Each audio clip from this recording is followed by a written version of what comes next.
सानसेखालि सासे मानसिया इसोरनियाव बेबायदि आरज खालामदोंमोन, प्रभु, आंनो मासे सिखिरि नांगौ, मानोना आं सिखिरिखौ मोजां मोनो। नाथाय इसोरा बिनो मासे नायथावै एम्फौसो हरबाय। बे समाव बे व्यक्तिया खुसि जायाखैमोन, मानोना समायना सिखिरि बिनायाव एम्फौसो मोनबाय।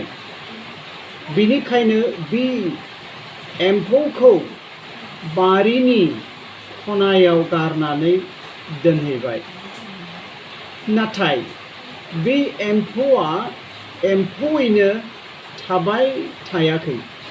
बियो समजों लोगोसे रानानै फिथोब थोबदों, लाथा जादों आरो फिथोबनिफ्राय सिखिरि जानानै ओंखारबोदों।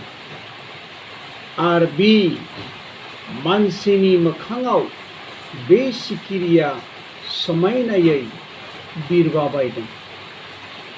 बे समायाव बे व्यक्तिया बुजिनो मोनदांदों, इसोरा थारैनो आंनि बिनायखौ आंनो होदों।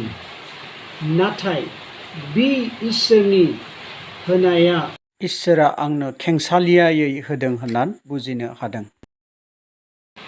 सानसेखालि सासे मानसिया इसोरनियाव बेबायदि आरज खालामदोंमोन, प्रभु, आंनो मासे सिखिरि नांगौ, मानोना आं सिखिरिखौ मोजां मोनो। नाथाय इसोरा बिनो मासे नायथावै एम्फौसो हरबाय। बे समाव बे व्यक्तिया खुसि जायाखैमोन, मानोना समायना सिखिरि बिनायाव एम्फौसो मोनबाय। बिनिखायनो बे एम्फौखौ बारिनि खनायाव गारनानै दोनहैबाय। नाथाय बे एम्फौआ एम्फौयैनो थाबाय थायाखै। बियो समजों लोगोसे रानानै फिथोब थोबदों, लाथा जादों आरो फिथोबनिफ्राय सिखिरि जानानै ओंखारबोदों।